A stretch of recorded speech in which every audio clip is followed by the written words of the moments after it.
Assalamualaikum warahmatullahi wabarakatuh.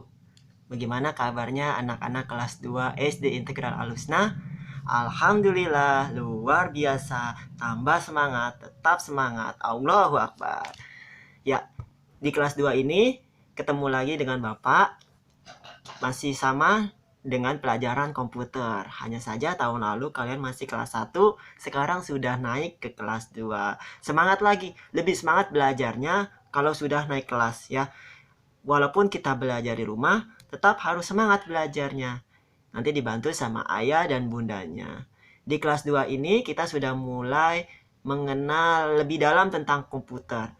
Apa sih materi kelas 2, Pak? Di kelas 2 ini kita mengenal tentang bagaimana lingkungan belajar yang sehat. Lalu di kelas 2 ini kita akan mengenal salah satu program komputer, yaitu Paint ya. Paint ini adalah program untuk menggambar dan mewarnai.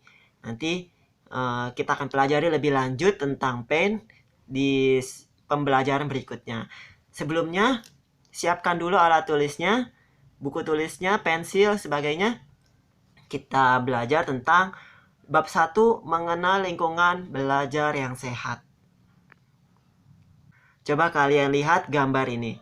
Apakah kelas ini termasuk lingkungan belajar yang sehat, bersih, dan nyaman? Jawabannya, ya. Di kelas gambar ini termasuk kelas yang bersih, sehat, dan nyaman. Bagaimana kita bisa mengetahuinya? Kita lihat mejanya tersusun dengan rapi. Lalu papan tulisnya dihapus bersih. Lalu ada pencahayaan dari luar melalui jendela dan udara segar pun masuk lewat jendela. Dan ditambah cahaya lampu. Coba sebaiknya kalau sudah ada cahaya dari jendela, apakah masih perlu menggunakan lampu atau tidak? Jawabannya tidak. Kalau sudah ada cahaya dari jendela, maka tidak diperlukan lagi pencahayaan lampu. Ya, itu yang disebut dengan hemat energi. Kalau sudah ada dari jendela, maka lampu tidak perlu dinyalakan lagi.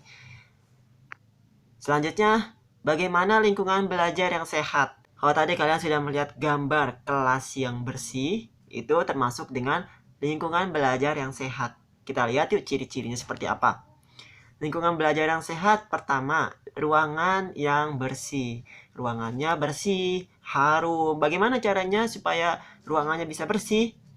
Ya, harus dibersihkan. Dengan cara apa? Disapu, dipel, ya, dielap yang kotor-kotor. Kalau bisa dikasih parfum. Kalau di sekolah, siapa yang wajib untuk membersihkan lingkungan sekolah? Pak Hasan? Tidak hanya Pak Hasan. Yang wajib membersihkan lingkungan sekolah adalah seluruh warga sekolah. Warga sekolah itu siapa, Pak? Semua yang berada di sekolah. Guru, murid, ya, penjaga kantin, semua wajib menjaga lingkungan sekolah agar tetap bersih. Bukan hanya tukang bersih-bersih saja atau office boy, tapi juga seluruh warga sekolah. Selanjutnya ada saluran udara yang baik dan bersih. Bagaimana kita bisa mengetahui kalau ruangan kita itu memiliki saluran udara yang baik dan bersih? Caranya dengan melihat apakah ada lubang ventilasi, apakah ada jendela. Kalau ada ventilasi dan jendela, apakah lubang ventilasi dan jendelanya itu cukup? Apakah ruangannya terasa pengap atau sejuk? Kita bisa rasakan dari jumlah atau besarnya ventilasi dan jendela. Semakin banyak jendelanya atau semakin lebar ventilasinya, maka akan makin banyak udara yang masuk. Selanjutnya, penerangan yang cukup. Seperti yang tadi Bapak sudah jelaskan di awal, kalau ruangannya sudah mendapatkan pencahayaan yang cukup dari luar, berupa cahaya matahari, maka sebaiknya lampu dimatikan. Kalau memang ruangannya gelap dan kalau tidak menyalakan lampu, tidak ada cahaya yang masuk dari luar, maka boleh menyalakan lampu. Seperti itu ya. Ini 3 ciri lingkungan belajar yang sehat. Yang pertama, ruangan yang bersih, ruangannya harus bersih. Yang kedua, saluran udara yang baik dan sehat. Saluran udara yang baik dan bersih. Dan ketiga, penerangan yang cukup.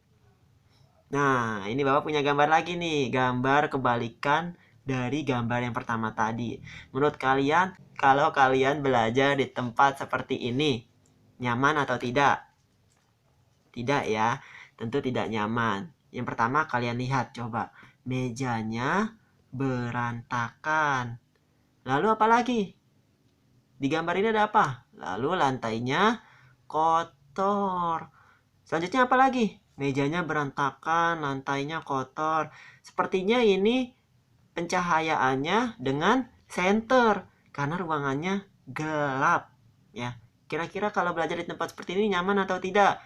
Jangankan untuk belajar, lewat saja pasti takut karena ruangannya terlalu menyeramkan dan ditambah lagi kotor. Ya,